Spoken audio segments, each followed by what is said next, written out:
Assalamualaikum warahmatullahi wabarakatuh. Kembali lagi di channel Nasihat Kehidupan Misteri.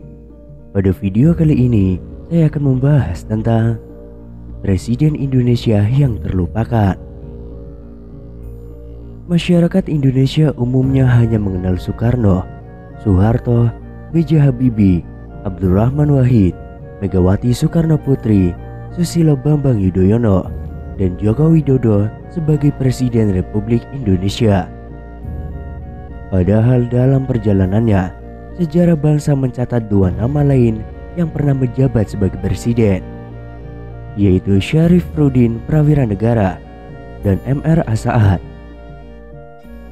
Yang pertama, Syarifudin Prawira Negara. Berbeda dengan presiden yang lain, tokoh yang satu ini tidak banyak diketahui oleh masyarakat Indonesia.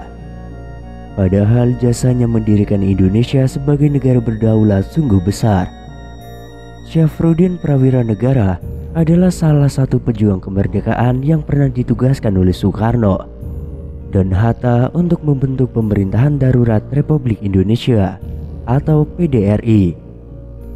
Saat itu Belanda melakukan agresi militer II pada tahun 1948.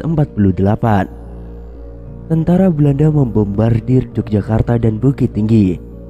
Mereka menangkap Presiden Soekarno dan Wakil Presiden Muhammad Hatta, yang kemudian diasingkan oleh Belanda ke Pulau Bangka pada tahun 1948.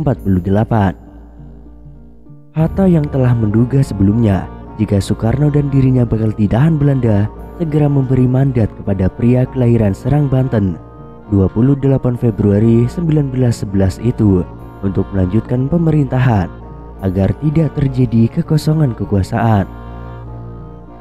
Tongkat estafet kepemimpinan kemudian diserahkan Bung Karno kepada Syarifudin lewat mandat yang tidak pernah diterimanya. Syarifudin yang sedang berada di Bukit Tinggi berinisiatif mengambil alih kepemimpinan negara. Pada 19 Desember tahun 1948, Syarifudin bersama Gubernur Sumatera waktu itu, T.M. Hasan, memutuskan untuk membentuk pemerintahan darurat. Inisiatif ini diambil demi menyelamatkan Indonesia yang pada saat itu dalam kondisi bahaya. Atas usaha pemerintahan darurat, Belanda terpaksa berunding dengan Indonesia. 8 bulan berselang, yakni pada 13 Juli tahun 1949, diadakan sidang antara pemerintahan darurat Republik Indonesia dengan Presiden Soekarno, Wakil Presiden Muhammad Hatta, serta sejumlah menteri kedua kabinet. Perjanjian Romeroyen mengakhiri upaya Belanda, dan akhirnya Soekarno dan kawan-kawannya dibebaskan dan kembali ke Yogyakarta. Setelah terima pengambilan mandat dari PDRI secara resmi terjadi pada tanggal 14 Juli tahun 1949 di Jakarta. Syarifudin Prawira Negara lahir di Banten pada 28 Februari tahun 1911. Beliau adalah pejuang pada masa kemerdekaan Republik Indonesia dan pernah menjabat Menteri Kemakmuran Republik Indonesia pada kabinet pertama. Syarifudin Prawira Negara adalah seorang muslim dan seorang patriot, dan dia benar-benar menolak pemerintahan Belanda seperti yang berkembang di Hindia. Dia coba memastikan posisi orang Indonesia di dunia modern dan menolak gagasan Belanda. Syarifudin Prawira Negara pernah menduduki beberapa jabatan struktural penting selama kurun tahun 1946 sampai dengan 1951, yakni sebagai Menteri Keuangan, Menteri Kemakmuran, Gubernur Bank Indonesia, Wakil Perdana Menteri, dan sebagainya. Dirinya jugalah yang diketahui mengusulkan agar Indonesia memiliki mata uang sendiri, ORI, Uang Republik Indonesia, menggantikan uang Javanese Bank, uang pemerintahan Hindia Belanda, dan uang Jepang. Selepas menjabat sebagai presiden sementara, ternyata roda kehidupan bisa berbalik ke hal yang tidak terduga. Hal ini dirasakan oleh Syarifudin Prawira Negara. Berawal dari kekecewaan pemerintahan pusat, tanggal 15 Februari tahun 1958, di tempat yang sama saat dideklarasikan PDRI di Bukit Tinggi 1 dekade silam.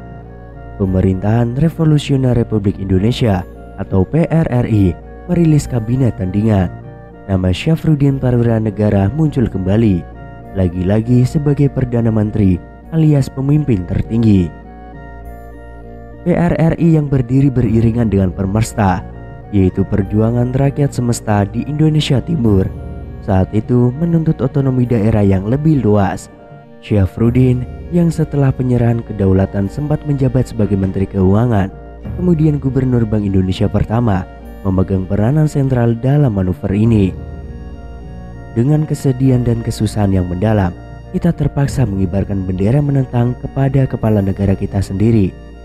Kita telah bicara dan bicara, sekarang tiba saatnya untuk bertindak, seru Syafruddin Prawira Negara dalam pidatonya, seperti dikutip dalam buku Bung Karno Menggugat.